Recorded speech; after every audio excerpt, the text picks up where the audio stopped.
Since you have this iconic look, what fashion advice do you have for us? The best fashion is your smile.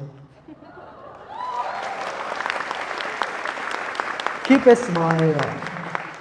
Often, in the fashion parades, I was told that the models are asked not to smile. You know why? Because the smile will take away the attention of people from their dresses. So they are told not to smile but keep a stern face. Have you noticed they walk with the dress with a stern face? So people are not interested to look at their face, they want to look at the dress more. I don't want you to be a model of that sort. Your fashion is your smile and your confidence. What level of self-love is healthy? When does self-love and confidence turn into narcissism?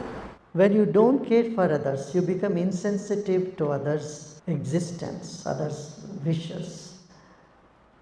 And your self-love does not include, it becomes too exclusive, it doesn't include others. It's not even self-love, it is simply arrogance. Now, self-love is there, you must not try to cultivate it. Just assume you love yourself because you are made up of love. There are people who say, get up in the morning and keep saying, I love myself, I love myself, I love. This is so weird, I tell you. See, you are in Atlanta, you don't every day morning wake up and say, I am in Atlanta, I am in Atlanta. If you keep repeating that you are in Atlanta, you will end up in mental hospital. So this so-called self-esteem program and asking one to know, I love myself, this is counterproductive to be a normal human being. So you should not say that, know that you are loved, you love yourself, that's it. How to properly help someone dealing with trauma and kind of how to help them cope with their pain. We must teach them the breathing, sky breathing technique, number one. Second, a little bit of meditation, that will do. And the third thing I would say is sympathy or pity doesn't help here so much. You have to tell them, look, you can handle it. You are strong. Not to say, oh, you poor thing, I'm so sorry for you. This type of, consoling doesn't help. Say, hey, come on, wake up. You can do it. You have the power. So invoke the inherent power in them rather than making them feel, oh, you are so sorry for them and things should not have happened to you, what has happened to you, like that. That sort of normal type of sympathy that people show. Another great question for the audience. When trust is broken, how can it ever be mended or rebuilt? Suppose you are in the same place. Put yourself in the shoes of that person. Due to some circumstances or some situation or whatever, you break someone's trust. How would you like to be treated? This is one perspective. Second is, maybe they are not as strong as you are, as committed as you are. Maybe they have some weak spots. Can you give them a chance? See them from a broader vision of what led them to break the trust?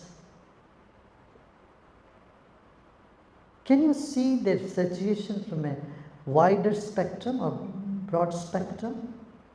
You will end up saying, oh, poor thing. They didn't mean it, but they did something which they should not have done. You will have compassion for them. Or they succumbing to some temptation. Even then you will have compassion. Why do we still do things which we know to be harmful to ourselves? We still continue to do things which we know intellectually does harm to us. But somewhere there is a promise of happiness or joy from it. You do things, it's out of sheer habit, number one. Second, it could be from an expectation of some sort of pleasure. This smoking doesn't bring great bliss to people, but dropping it is very painful because it has become a habit. This is one situation. habits can push you into that corner of repeating things though you don't enjoy it. On the other side, certain things you do in which subconsciously your mind says, oh, I'm going to get some joy out of this. These are the only two situations. Now, how to get out of it? This is the second question, I know. 3 things can help you to get out of your habits: love, fear, and greed. You use any of these. So, suppose someone tells you, look, if you stop smoking, you get so much luck that you will get a lottery in a month's time. You stop smoking for 1 month and you will get $1 million. I bet you everyone will say, ah. And will say, 1 month, I can do it for 1.5 months also. Not 30 days they'll count, oh, I don't want to miss. Maybe 35 days I'll do it. $1 million, that greed, that aspiration, it's better to say it, aspiration. Aspiration can get you out of your habit. Second, fear. If doctors say, come on, hey, if you drink 1 more peg, your liver will be out and you'll be finished. You'll see many alcoholics stop drinking when doctors scare them that their liver is totally or 3/4 of it is damaged. They stop drinking.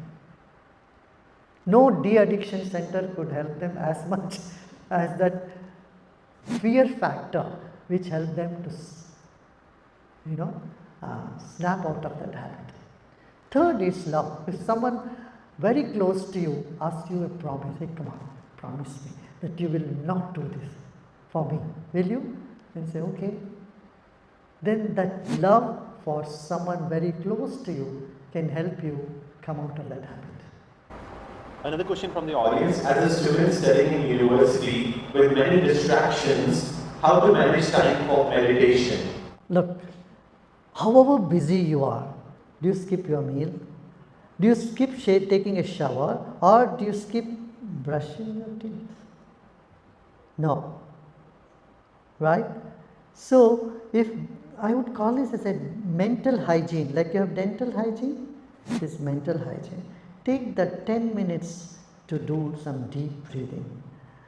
I tell you, it will add quality time to your life.